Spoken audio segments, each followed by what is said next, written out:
So my dear student, welcome back to A Square classes. Today we are going to continue our next lecture on same topic, that is atomic structure. Today lecture we are going to take Bohr atomic model. हम लोगों ने last lecture तक अगर बात करूं तो हम लोग फोटो इलेक्ट्रिक इफेक्ट पढ़ चुके थे। एटॉमिक मॉडल में अगर लास्ट टॉपिक की बात करूं तो हम लोग रदरफोर्ड एटॉमिक मॉडल पढ़ चुके थे। और रदरफोर्ड एटॉमिक मॉडल के बाद हम लोगों ने नेक्स्ट मॉडल जो एटॉमिक मॉडल था that is bourse atomic model, जिसको हम लोग आज हम लोग देख रहे हैं। इसके बीच में हम लोग dual nature of light, electromagnetic radiation, Planck's quantum theory, जिसको black body radiation and photo electric effect देख चुके थे। बोर्स, उससे पहले बोर्स की बात करोगे तो उससे पहले हम लोग थॉमसन एटॉमिक मॉडल पढ़ चुके थे। तो बोर्स का उसके बाद gold foil experiment, scattering experiment पढ़ चुके थे, जिससे हम लोग को एटम के दो पार्ट होते हैं वो पता चल गया था। फिर आज हम लोग देखते हैं बोर्स एटॉमिक मॉडल। इसमें पहला एक सेंटेंस लिखना, पहला पॉइंट लिखना, after the failure of Rutherford atomic model, after the failure of Rutherford atomic model, Bohr's, पूरा नाम देखोगे तो नील बोर हम लोग बोलते हैं, bourse gives a new atomic model of an atom. Bohr give a new atomic model of an atom that is called as Bohr's atomic model. That is called as Bohr's atomic model. आगे उसे continue करना, which is based on classical law of mechanics, which is based on classical law of mechanics. Let me correct myself, which is based on classical law of physics, जिसमें आप kinematics, Newton's law of motion वगैरह पढ़ते हो, which is based on classical law of physics and quantum mechanics.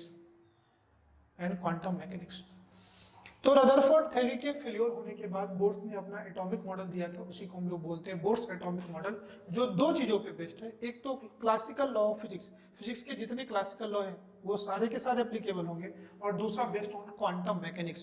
Quantum mechanics क्या है हम लोग last में जब क्वांटम नंबर पढ़ेंगे वहां पे देखेंगे। बोर्स ने क्या किया, बोर्स ने अपने थ्योरी को देने से पहले, एटॉमिक मॉडल को प्रपोज करने से पहले बोर्स ने अपने कुछ पोस्टुलेट्स दिए थे, उसी के बेसिस पे बोर्स एप्लीकेबल है।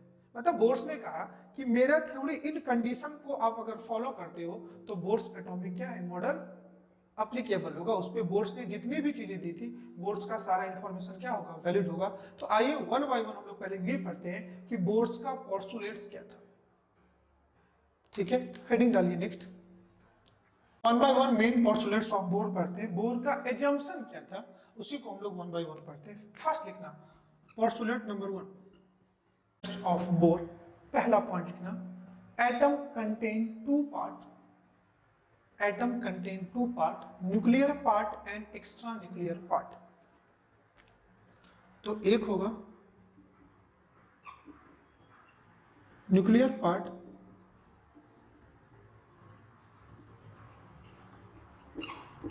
and extra nuclear part. Nuclear part is the center of atom, which is present at center of an atom, that is called nucleus, in which proton and neutron are present, which is present at the center of an atom, that is called nucleus, in which proton and neutron are present, while extra nuclear part is present outside the nucleus, in which electrons are present. That is our first postulate of Bohr. Second postulate देखो,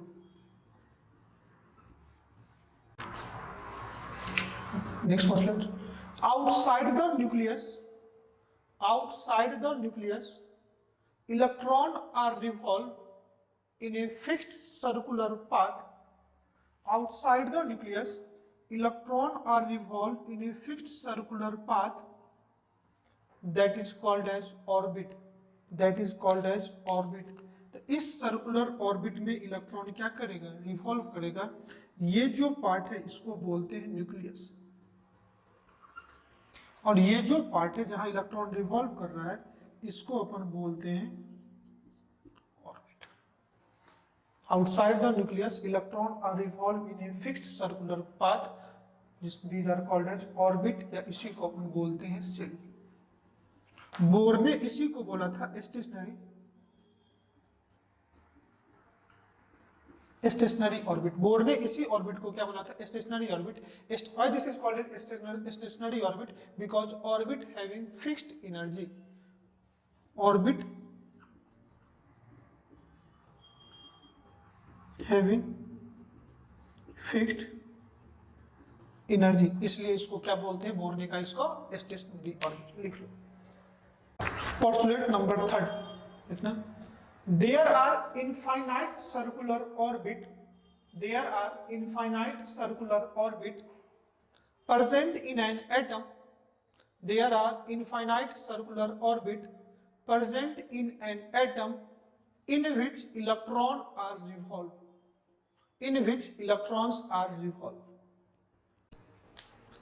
तो next postulate की बात करूं तो bore ने कहा nucleus के चारों तरफ इनफाइनाइट ऑर्बिट होते हैं।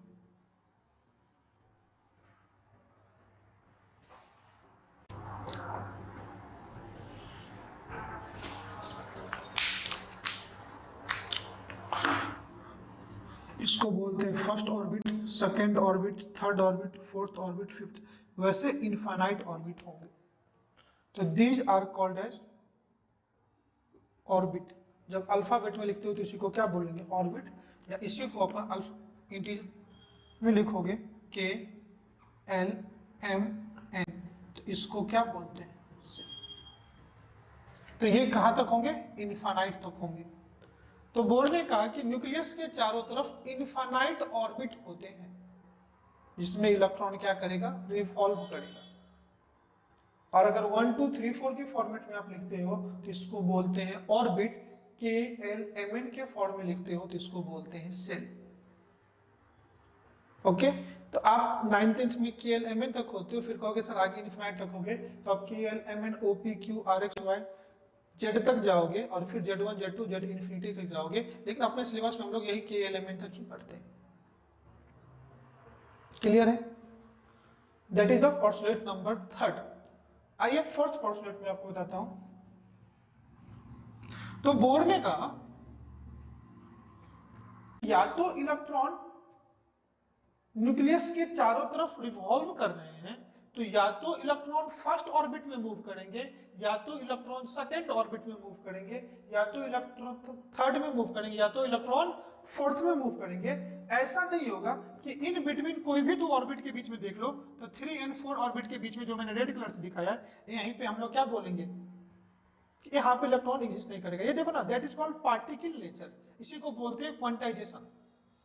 या तो इलेक्ट्रॉन थर्ड में होगा या फोर्थ में होगा, in between third and fourth there is no electron.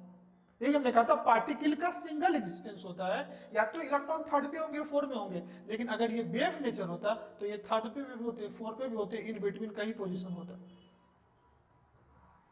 समझ में? इसी को हम लोग, ये जो प्रॉपर्टी है ये इसके पार्टिकल नेचर ऑफ इलेक्ट्रॉन बनता है, जिसी को हम लोग बोलते हैं quantize. Because there is no electron in between third and fourth orbit, second and third, one and first, 1 and 2। तो बात है, अब पहला आते हैं बोर का क्वांटाइजेशन कंडीशन क्या है कि इलेक्ट्रॉन थर्ड में होगा या फोर्थ में। तो बोर ने कहा कि electron will revolve in those circular orbit in which there angular momentum is integral multiple upon h upon 4 pi. Okay, तो लिखना आप नेक्स्ट पॉइंट लिखना। Out of this infinite circular orbit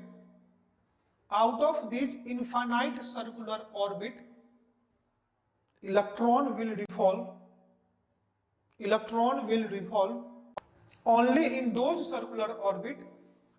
Out of these infinite circular orbit, electron will revolve only in those circular orbit in which their angular momentum is integral multiple of h upon 2 pi। quantization of angular momentum, where n is called quantization of angular momentum. तो ये जो n है इसी को बोलते हैं quantization of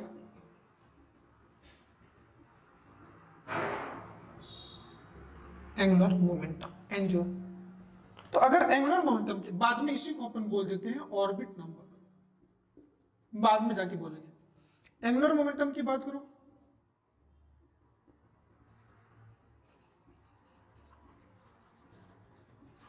angular momentum is equal to होता है m into v, mass into velocity, that is called linear momentum, multiply by radius of circular orbit, that is called angular momentum. और ये जो m भी आ रहे हैं ये h अपॉन 2 पाई के इंटीग्रल मल्टीपल होगा, इसी को मल्टीप्लाई कर देते हैं n से, वेयर n की जो वैल्यू होगी वो 1 2 3 एनी इंटीजर n जो है ये इसकी जो वैल्यू होगी ये 1 2 3 4 5 6 8। तो या जो एंगुलर मोमेंटम होगा, देखो h क्या है, प्लैंक्स कांस्टेंट की वैल्यू है, 2 क्या है, कांस्टेंट, पाई की वैल्यू 3.14, ये कांस्टेंट ही है। तो अगर ये कांस्टेंट की अगर 1 टाइम्स होगा तो n की वैल्यू 1 होगी, ये 2 टाइम्स होगा तो n की वैल्यू 2 होगी, और जो n होगा वो उसी में होगा। इसी को हम लोग बोलते हैं bore quantization condition, that is equation number 1। तो बोर ने कहा कि इनफाइनाइट सर्कुलर ऑर्बिट तो है, लेकिन इलेक्ट्रॉन उसी ऑर्बिट में मूव करेगा जब उसका इंटीग्रल मल्टीपल किसका, एंगुलर मोमेंटम का, h अपॉन 2 पाई के बराबर होगा। लेकिन इस फॉर्मूले में अगर आप देखोगे तो लिख लो here m is called mass of electron, v is called velocity of electron, r is called radius of orbit, n क्या है, h क्या है, प्लैंक्स कांस्टेंट, पाई की वैल्यू पता है 3.14, और n जो है यही क्या हो जाएगा, ऑर्बिट नंबर। आई होप समझ में आया हो, आप लिख लो आराम से। बोर ने काफी खूबसूरत सा एक कॉन्सेप्ट ला करके दिया था। बोर ने कहा था कि इलेक्ट्रॉन या तो कोई भी एक इंटीग्रल मल्टीपल में होगा, कोई भी एक ऑर्बिट में होगा, या तो फर्स्ट में हो सकता है, सेकंड में हो सकता है, थर्ड में हो सकता है, फोर्थ में हो सकता है। In between two orbit there is no probability of finding of electron, electron के होने की संभावना नहीं होगी। बाद में जब क्वांटम मैकेनिक्स पढ़ेंगे तो उसी पॉइंट को हम लोग बोलेंगे नोड, इसी पॉइंट जो मैंने रेड कलर से दिखाया ना, इसी को अपन बोलेंगे नोड। आगे जाकर के देखेंगे, इसको बोलेंगे node. Node are that part of an atom where probability of electron is zero, electron के होने की संभावना क्या होगी, जीरो। तो node are that part of atom where probability of electron zero. कोई दिक्कत, समझ में आया? इतना तक समझ में आया क्या नहीं आया? आइए, ये सब हम लोग पोस्टुलेट ही पढ़ रहे हैं। नेक्स्ट पोस्टुलेट आप लिखना फोर्थ, ये हटा दूं मैं, ये याद रखना। फोर्थ का पहला क्वांटाइजेशन कंडीशन होगा mvr is equal to integral multiple of h upon 2 pi. Postulate लिखना, energy of each stationary orbit is fixed, energy of each stationary orbit is fixed as the distance from the nucleus increases. Energy of each stationary orbit is fixed as the distance from nucleus increases. Energy of electron increases, या energy of that stationary orbit increases. Bore ने कहा कि nucleus के बाहर infinite number of circular orbit होते हैं, nucleus के बाहर infinite number of circular orbit होते हैं, लेकिन जैसे जैसे वो ऑर्बिट न्यूक्लियस से डिस्टेंस बढ़ेगा उस ऑर्बिट का, उसकी एनर्जी क्या होगी, बढ़ेगी। Okay, are you getting my point? तो अगर मैं इसको लिखूं तो नेक्स्ट पोस्टुलेट में आ जाएगा कि जो एनर्जी ऑफ फर्स्ट ऑर्बिट से ज्यादा energy of second orbit, energy of second से ज्यादा थर्ड, थर्ड से ज्यादा फोर्थ, और सबसे ज्यादा उस ऑर्बिट की होगी जो इंफिनिटी पे होगा। इनफिनिटी पे जो इलेक्ट्रॉन होगा उसकी एनर्जी कितनी होती है? 0। आइए नेक्स्ट पोस्टुलेट, पोस्टुलेट नंबर 6, इसमें लिखना। ये पोस्टुलेट क्या कहता है कि इलेक्ट्रॉन अगर कोई किसी ऑर्बिट में है तो वो तब तक उसी ऑर्बिट में मूव करता रहेगा जब तक ना तो वो इलेक्ट्रॉन का लॉस करे ना तो वो इलेक्ट्रॉन का गेन करे। ध्यान से देखना बच्चों कि अगर इलेक्ट्रॉन सेकंड ऑर्बिट में है तो वो सेकंड में ही मूव करता रहेगा जब तक वो एनर्जी का लॉस ना करे, मतलब नो एक्सचेंज ऑफ एनर्जी। अगर सेकंड में है और वो कुछ एनर्जी गेन कर ले तो वो कहां चला जाएगा? हायर ऑर्बिट में, क्योंकि हायर ऑर्बिट की एनर्जी थर्ड की एनर्जी सेकंड से क्या है? ज्यादा है। और सेकंड पे कुछ लूज कर लेगा तो वो कहां जाएगा? फर्स्ट में। इतना until and unless will revolve in, until or unless electron will revolve in any of the stationary orbit, any of the stationary orbit, neither lose energy nor gain energy. It will neither lose energy nor gain energy. Unless or until electron will revolve in those circular orbit, it will neither lose or gain energy. Okay, आइए next देखते हैं। Electron किसी orbit में है तो उसी orbit में move करता रहेगा, तो सबसे कम एनर्जी किसकी होगी? ध्यान से देखो, जो फर्स्ट ऑर्बिट में होगा उसकी एनर्जी होगी। अब उससे कम एनर्जी नहीं हो सकता, और वैसे एनर्जी जिसकी सबसे लोएस्ट एनर्जी होती है उसी को हम लोग बोलते हैं ग्राउंड स्टेट। यहाँ पे दो टर्म आता है, ground state and excited state. ध्यान से देखना,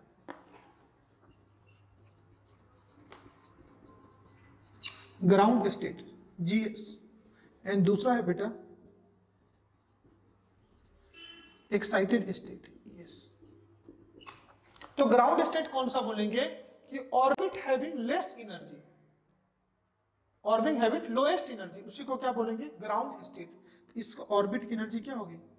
ऑर्बिट हैविंग लोएस्ट एनर्जी, इसी को क्या बोलेंगे? Ground state. और सबसे कम कौन सा हो जाएगा? तो ये ऑर्बिट कौन सा हो जाएगा? First orbit.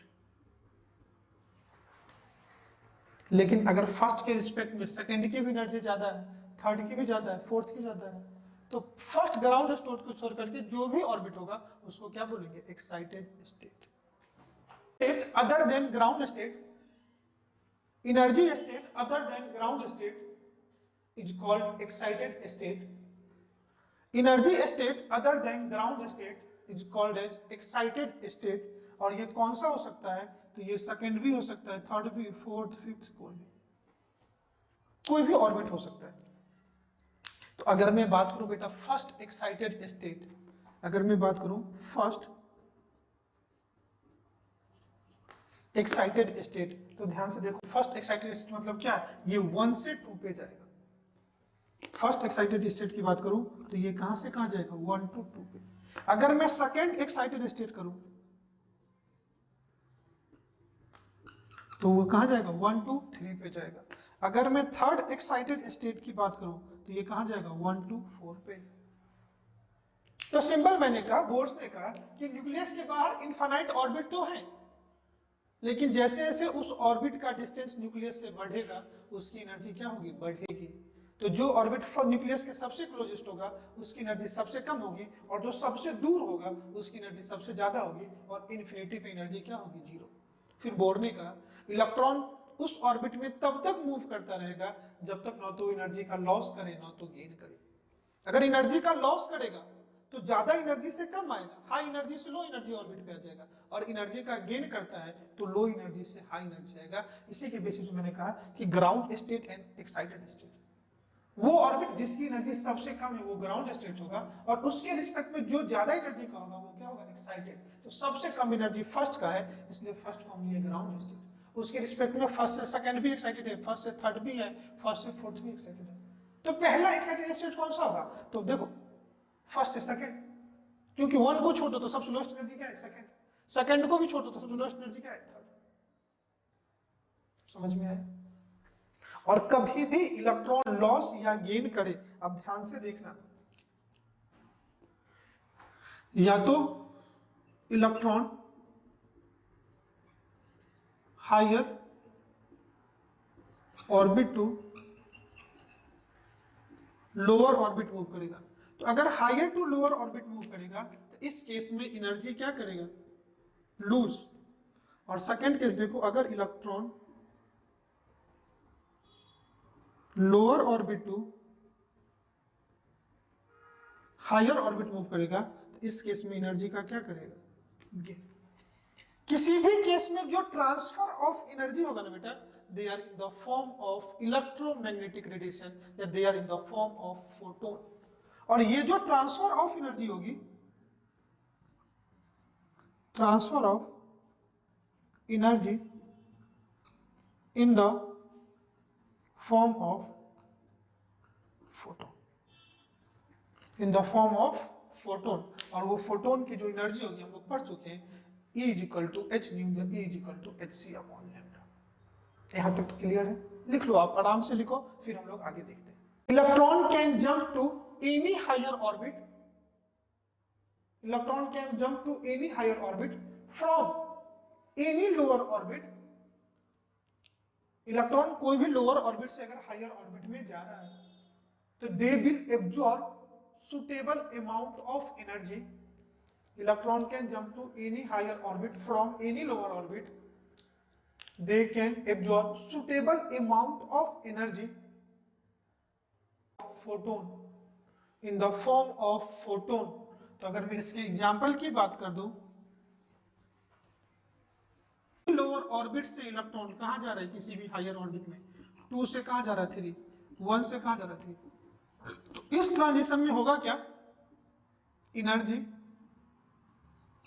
एब्जॉर्ब होगा in the form of photon, energy absorb होगा in the form of photon. तो इन इलेक्ट्रॉन कहां से कहां चला गया, ये लोअर स्टेट है, ये ग्राउंड स्टेट से कहां गया, एक्साइटेड स्टेट। और एक्साइटेड स्टेट किसी भी इलेक्ट्रॉन्स के लिए ज्यादा स्टेबल नहीं होगा। लिखना next point, return to any lower state, electron can return back to any lower state from any excited state. Electron can return back to any lower state from any excited state by losing that energy, that suitable amount of energy in the form of photon, in the form of photon. तो अगर कोई transition में electron या तो 4 से 1 पे जा रहे हैं, 4 से 2 पे जा रहे हैं, 2 to 1 आ रहे हैं या 3 to 1 आ रहे हैं, इस केस में एनर्जी क्या होगा, लूज होगा। किस केस में, इन द फॉर्म ऑफ फोटोन। कोई दिक्कत, लिखना नोट करके एक point, excited state, excited state, excited state of any electron is highly unstable. Excited state of any electron is highly unstable. That's why electron return back to its ground state. That's why electron return back to its ground state. Okay? तो कोई भी excited state जो electrons के लिए है वो highly unstable होगा, इसलिए इलेक्ट्रॉन क्या आ जाएगा, रिटर्न बैक आ जाएगा, कहां पे, अपने ग्राउंड स्टेट पे। क्लियर है यहां तक? अब हम लोग नेक्स्ट पोस्टुलेट देखते हैं। एक पॉइंट लिखना, पोस्टुलेट नंबर नेक्स्ट जो भी 6, 7 आ रहा होगा इसमें, electron will revolve in any circular orbit around the nucleus. ये आपका कोई एक सर्कुलर ऑर्बिट है और ये आपका न्यूक्लियस है और इस पे इलेक्ट्रॉन मूव कर रहा है।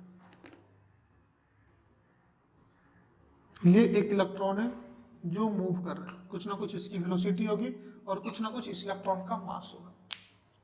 Electron will revolve in a circular orbit या circular path around the nucleus unless or until the force acting towards center या force acting towards nuclear, that is electrostatic force of attraction between moving electron and nucleus, the force acting toward center that is F centripetal, जिसको electrostatic force of attraction between electron and nucleus बोलेंगे, is always equal to their centrifugal force. अगर ये electron इस circular path पे revolve कर रहा है तो इस केस में इसका जो एफ सेंट्रीफ्यूगल होगा ये इक्वल होगा एफ सेंट्रीपिटल का, और इस केस में जो एफ सेंट्रीफ्यूगल है ये इक्वल होता है अगर M V square by R, that is your F centrifugal, और जो एफ सेंट्रीपिटल है ये होगा electrostatic force of attraction between electron and electron का चार्ज कितना है, तो अगर कोई दो पार्टिकल एक दूसरे को इलेक्ट्रोस्टैटिक फोर्स ऑफ अट्रैक्शन से खींच रहे हैं तो दो चीज चाहिए, एक तो इनके बीच का डिस्टेंस चाहिए जिसको बोलेंगे distance between nucleus and centre of electron, बाद में इसी को बोर्स रेडियस बोलेंगे। इलेक्ट्रॉन जिस वेलोसिटी से मूव कर रहा है that is called velocity of electron, और न्यूक्लियस का चार्ज कितना होगा, तो जेडी, जितना नंबर ऑफ प्रोटॉन उसी के 4 से मल्टीप्लाई कर दो, तो जेडी क्या है, चार्ज ऑन न्यूक्लियस, तो nucleus is positively charge, electron is negatively charge, force electrostatic force of attraction है, तो ये F की वैल्यू जो होगी ये K Q1 Q2 upon R square, तो इस पे पुट कर दो तो ये F की जो वैल्यू होगी ये K JD square upon R जो इसका रेडियस है। तो if electron maintain its circular path then in that case F centripetal is equal to F centrifugal. इसमें कोई दिक्कत बेटा, तो दोनों फोर्स को मैं इक्वल कर दूं तो F सेंट्रीपिटल कितना हो जाएगा, K ZE square upon R is equal to mv square by R square. That is the Bohr's equation number 2। First क्या था, Bohr quantization condition, M V R is equal to integral multiple of H upon 2 pi, और second equation क्या आ गया कि F centripetal F centrifugal की क्या होगा, बराबर होगा वेयर के क्या है, तो ये क्या इलेक्ट्रोस्टैटिक कांस्टेंट, जेड क्या है एटॉमिक नंबर, क्योंकि अलग अलग एटम का क्या होगा एटॉमिक नंबर अलग अलग होगा, ई क्या है चार्ज ऑफ इलेक्ट्रॉन, ये एम ही होगा, आर क्या है radius of orbit, M E क्या है मास ऑफ इलेक्ट्रॉन, और वी क्या है वी वेलोसिटी ऑफ इलेक्ट्रॉन्स। तो सिर्फ दो इक्वेशन है। अब इस चीज में देखो आपसे पूछा जा सकता है कि इलेक्ट्रॉन किस वेलोसिटी से मूव करेंगे। अब देखो अगर आपको एटम का इंफॉर्मेशन दे दे तो जेड पता ही है कि 9 × 10⁹ पता ही है, चार्ज ऑफ इलेक्ट्रॉन पता ही है, तो अननोन क्या क्या बचा बेटा, तो एक रेडियस जो न्यूक्लियस से इलेक्ट्रॉन का डिस्टेंस, और दूसरा कि किस वेलोसिटी से इलेक्ट्रॉन मूव कर रहे हैं वही ना, तो हम लोग नेक्स्ट लेक्चर में निकालेंगे ये आर का डिस्टेंस जिसको बोलेंगे Bohr's radius, Bohr's velocity and electron की एनर्जी अलग अलग ऑर्बिट में कितनी होती है, that is energy of an electron. तो आपको दो इक्वेशन काफी अच्छे से याद रखने हैं, एक तो बोर क्वांटाइजेशन कंडीशन क्या था, तो अगर मैं लिख दूं तो ये था mvr is equal to NH upon 2 pi, that is equation number 1 और इक्वेशन नंबर 2। हम लोग सारी कहानी यहीं से स्टार्ट करेंगे, क्लियर है, आप आराम से इसको लिखो। एक नेक्स्ट पोस्टुलेट लिखना, नेक्स्ट पोस्टुलेट लिखना, लास्ट पोस्टुलेट लिखो, Bohr model is applicable for hydrogen and hydrogen like atom, Bohr model is applicable for hydrogen and hydrogen like atom, Bohr model is applicable for hydrogen and hydrogen like atom, that is single electron system, that is single electron system। तो अगर hydrogen की बात करोगे, hydrogen like atom का मतलब समझ लो, hydrogen electron कितना, proton एक, तो single attraction electron and proton के बीच में होगा, मतलब एटम हैविंग 1 इलेक्ट्रॉन, जैसे हाइड्रोजन है, हीलियम में 2 इलेक्ट्रॉन है, एक निकाल दो तो He प्लस, लिथियम में Li+2। तो जितना एटॉमिक नंबर है उससे एक कम चार्ज होना चाहिए। अगर हाइड्रोजन की, हीलियम की बात करोगे तो एटॉमिक नंबर 2 इलेक्ट्रॉन, एक निकाल दिए तो एक बचा। लिथियम एटॉमिक नंबर कितना होता है 3, ये 2 इलेक्ट्रॉन निकाल दो तो एक बचेगा। तो इसी सब टाइम के एटम के लिए क्या होगा, बोर मॉडल अप्लीकेबल होगा। ओके, तो आज एक्चुअली मेरे पास टाइम कम है, तो आज हम लोग एटलीस्ट बोर वेलोसिटी और बोर रेडियस निकालते, लेकिन समय के अभाव की वजह से आज का लेक्चर में यही कंप्लीट कर रहा हूं बच्चों। नेक्स्ट लेक्चर में हम लोग Bohr's velocity, Bohr's radius and Bohr's orbit का एनर्जी निकालेंगे। एनर्जी में 2 एनर्जी आएगी, kinetic energy, potential energy, and दोनों को ऐड कर दो तो क्या आ जाएगा, टोटल एनर्जी।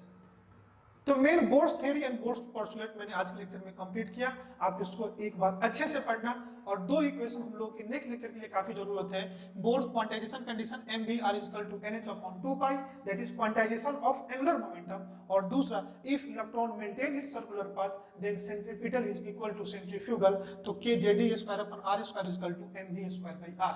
इसी दोनों से हम लोग mathematical analysis of Bohr's atomic model देखेंगे, और mathematical application of Bohr's atomic model, in that lecture we will calculate Bohr's velocity, Bohr's radius and energy of electron in different orbit and for different metal। I hope lecture आपको काफी अच्छे से समझ में आएगा, और दिन के तरह आप मन से पढ़े। लेक्चर कैसा लगा बताइएगा जरूर, दोस्तों से जरूर शेयर करिएगा। अगर ये लेक्चर आपको पसंद आए, आपको लग रहा है कि ये लेक्चर आपके लिए हेल्पफुल है और बाकी बच्चों के लिए हेल्पफुल होगा, तो आप इसको जरूर शेयर करें। Thanks for watching, have a nice day, bye bye and thank you.